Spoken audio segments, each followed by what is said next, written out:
Okay, so my name is Nathan Dwayne Palmer, prolific. I'm here with my guy Ray, JJ. I'm sorry, man. What's your last name? Rojas? Ross. Rojas. Rojas. Rojas. Yeah. Okay, all right. Well, I'll let you introduce yourself, man. Go ahead, introduce yourself to the camera, bro. What's up, everyone? So I'm JJ Rojas, born and raised in Buffalo, and I'm here doing an interview with Buffalo Prenatal. That's what's up right there, man. So, just give us, describe to us, your family, how many children you got, names, ages. So I have a beautiful wife, Jennifer, a beautiful daughter, Jomati, and a handsome son, Jay. That's what's up.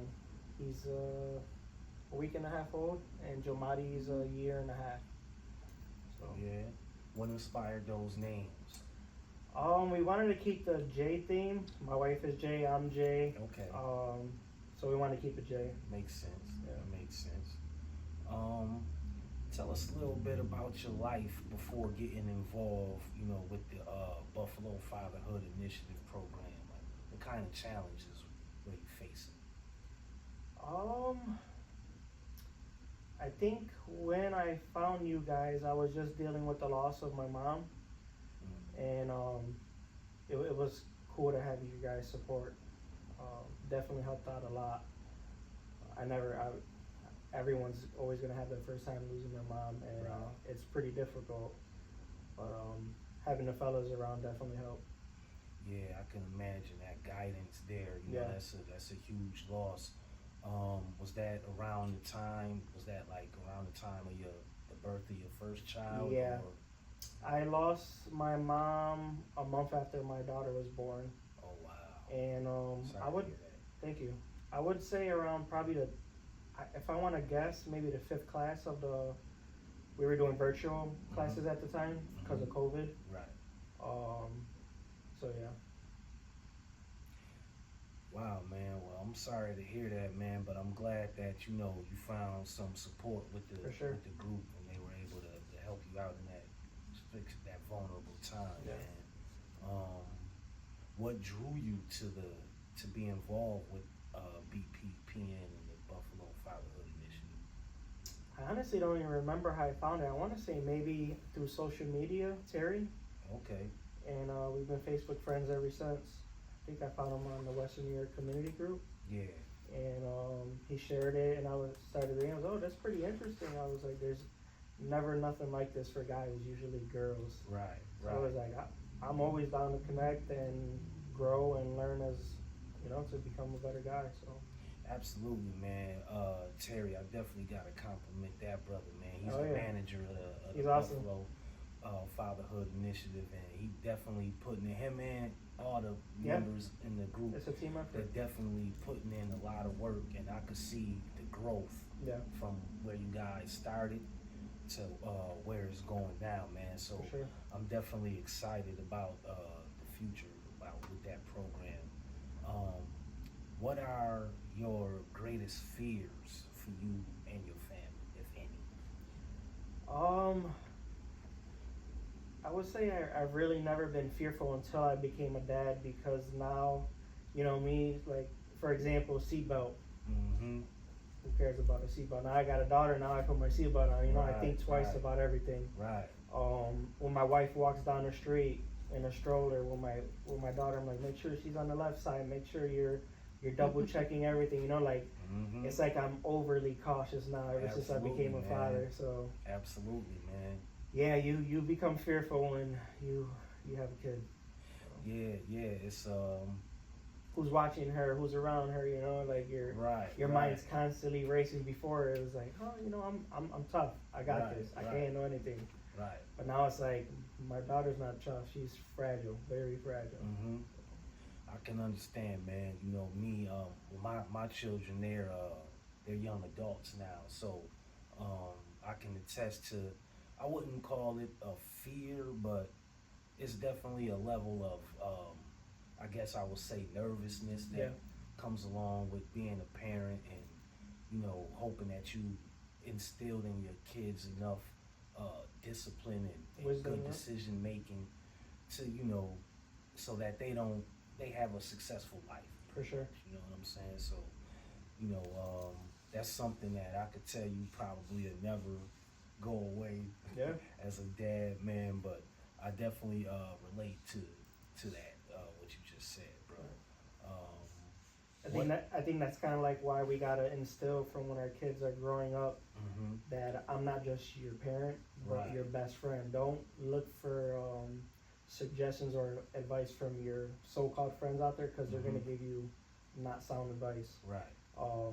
I this might not be appropriate, but I had a cousin one day. I was like, "Let your daughter smoke weed?" And he goes, "Yeah, I'd rather her smoke weed here with me than somewhere they could lace it and stuff." I was like, "That's an interesting perspective, and it has its obviously age and stuff like that." But yeah, I would always, no matter how bad it is, I would rather my kids come to me with some hard truths Right. than looking for some truths out there that they're not gonna get the truths. They're gonna get something that will destroy their future. Right. To each his or her own, man. I don't think it's like that's the thing about being a parent, man. It doesn't really come with the handbook. Yep. So you pretty much going off of, your natural instinct of what we know and at that particular point in time and what we feel is best ways to reach our children and establish For sure. that healthy relationship with them. So yeah, I could definitely kind of respect that on some levels, but obviously, Yeah. you don't want to be an enabler For at sure. the same time. So For sure. yeah. So what are some of your dreams for your future and the future of the family? I would say as long as my kids surpass me, I'm happy. I already surpassed my parents. My dad never had a license. My dad never drove. I already did that. I'm going to school for tractor trailer right now, so I'm driving Okay. big rigs. That's what's up. It's literally, I would never be jealous of my kids. I want the best for them any way I can help them. So 3 generations down, I think my family tree would be looking pretty good. I had a lot of catching up to do. So Yeah, it sounds like you're on the right path and that they have a solid foundation, man. for So sure. definitely respect for that. Thank you. Tell us what's your favorite part of your day and what brings you the most joy. Walking through the door and my daughter screaming, "Daddy!" So just today, I'm a sucker for my daughter. I'm weak and I let my guard down. Mm-hmm. Anything goes. We only got one life. It's short and it's quick. Mm-hmm. A year and a half went by like this, and I'm already scared that one day she's not gonna want me to hug her anymore. So Yeah. she wants to watch the TV. I'm gonna let her watch the TV. She wants a snack. I'm gonna give her the snack. Her mom is regimented, like a Marine, like hardcore, and I'm Yeah. like. So just today, she wanted the TV on, and I put it on, and I hear her mom in the other room, no, and I sneak it on, and she goes, "I know you heard me," and I'm laughing. I'm in the kitchen hiding, and she shuts it off, and my daughter goes, "Daddy!" And I ran over there and I turned it back on, and it's just, man, life is short. Enjoy it, man. Enjoy it. Yeah, all, man. Hey, man, I definitely relate, bro. I got a boy and a girl too, and so them girls, man, they're special, man. For sure. They definitely special. Where do you think you would be at today without the BPPN and the Buffalo Fatherhood Initiative? So I think the main thing I learned I did the class twice already, the Fathers Initiative. I think I wouldn't be as aware as I am today as a father. So whenever I told anyone, like I work construction right now, and there's a lot of manly men in the trades. But anytime I told someone or they asked me, "Oh, you're about to become a dad," I never got advice like, "Oh, congrats." That's all it was. It was never, "Oh, this is gonna happen, this, and like nothing. It was just congratulations and that's it. So working with Buffalo Fatherhood, I got sound advice. Put your phone down. Be present. Mm-hmm. Enjoy the little things. Enjoy, like, I could tell you today, honestly, this might sound crazy to some people, but when my daughter cried or my son cries, it's music to my ears. It's life. It's chaos. It's Mm. just some. It's energy. That's, Like it's good energy. right, right. Some people may think your kids crying is good energy. Yeah, it's light. It's normal. It's natural. It's not bad that your kids cry. It's awareness. You know, and to be aware of life is priceless. I like that, man. I like that. That's a real interesting perspective. Yeah. You gave right there.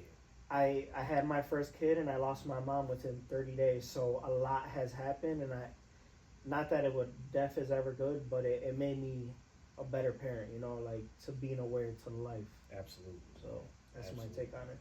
That's a very interesting perspective, man, because my background, you know, I do hip hop, you know, I'm a hip hop artist. And so, Nice. you know, when you say that it's music to your ears, that sound like that just resonates with me sure. because, you know, it's about being in tune with life. Like Yep. I think life itself is like a rhythm. You know what I'm saying? And frequency. if you're not exact, and if you're not in tune, or actually, I think people are in tune, but they just on different frequencies. Yeah, some people so, can't hear a certain frequency. Right, exactly. So you'll go through life, right. like, And you could even, some parents they attune that out. Yep. What their children are calling out for, you didn't hear me calling? totally disconnected. So that's definitely very interesting, bro. That's like a sound bite right there, For probably. sure. You know, so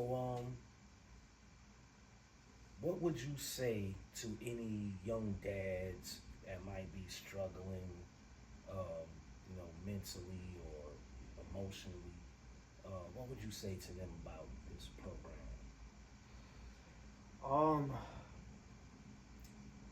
So I'm 32. I search high and low for like-minded folks at churches, Facebook groups, in the workplace, and you don't get that connection you get in this program. Tears are shed, and that's as real as it gets, as raw as it gets. Hard conversations, I believe, are essential to growth and becoming a man, and men ain't having those conversations these days at all. So to have found that was priceless. It's a free program. I don't know how. Right. The math just doesn't math there. Like, no one's charging you to do this. You know, like, you could pay a therapist to tell you some surface level stuff, and you're not gonna gain anything from that conversation. But you could go here for free and literally gain some knowledge and some life-changing advice and some support for some brother for the rest of your life. Absolutely. I think one of the obstacles we face as men is, you know, the stigma of, you know, being vulnerable and speaking about what we're going through, voicing what we're going through. Is there anything about this particular program that you think helps with that? You know, fight or break down the stigma of helping, you know, men speak about what they're going through? So I would say every 5 years, a movement happens and things change. So what worked 20 years ago as parenting won't work today. It may actually be shunned upon, and you know. So same thing for men. The way men live, we gotta adjust and course correct. I think men are finally being put in the spotlight, and some men may think it's too good to be true, but you gotta witness it for yourself. It's not manly to communicate. It never has been, but when I see men, so for example, the previous class, there was this guy, he came with his son, you know, a manly man, and the first 3 classes, mute. I'm like, Okay, that's cool. Towards the end, whole different guy, and I was like, man, that I seen him from a caterpillar to a butterfly, and that was, I guess you can't call it masculine because people will laugh at that, but it was the most beautiful thing I seen. You know, like a guy take his form God had destined for him because he let the process happen instead of fighting it because this guy's gonna say this about me or my wife might think this about me. Right. So if you care what people think about you, I don't think you're ever gonna grow in life. So let it out and just let life happen. Embrace the change and do what's best for your family. Definitely respect. So you mentioned that you've been a part of the classes twice, right? Yeah. Are there, what things do you think we can do better as an organization to be more impactful with our program and get more men involved like yourself? The program's great as is. If I had to critique it, I would say make it longer because by the time people come out their shells, we're already saying goodbye to each other. And my wife is kind of in a similar program, and I could dissect looking from the outside in. I'm telling her, like, you know, you don't have to go to that class to meet up with other women, right? You could take their number and meet up outside of class. Like, that class is going to end, and then you're back to ground zero. You got to take the initiative, but it's a two-way street. Two people got to be willing to get in to meet up at a park or, you know, to continue building relationship and bouncing ideas off of each other to become a better parent. So yeah, Buffalo Fatherhood is setting men up to meet, but as men, and it's hard because I know me, I'm the only income in the house, so it's hard for me to find time to meet up with other guys, but if it's truly important to you, you'll make a way.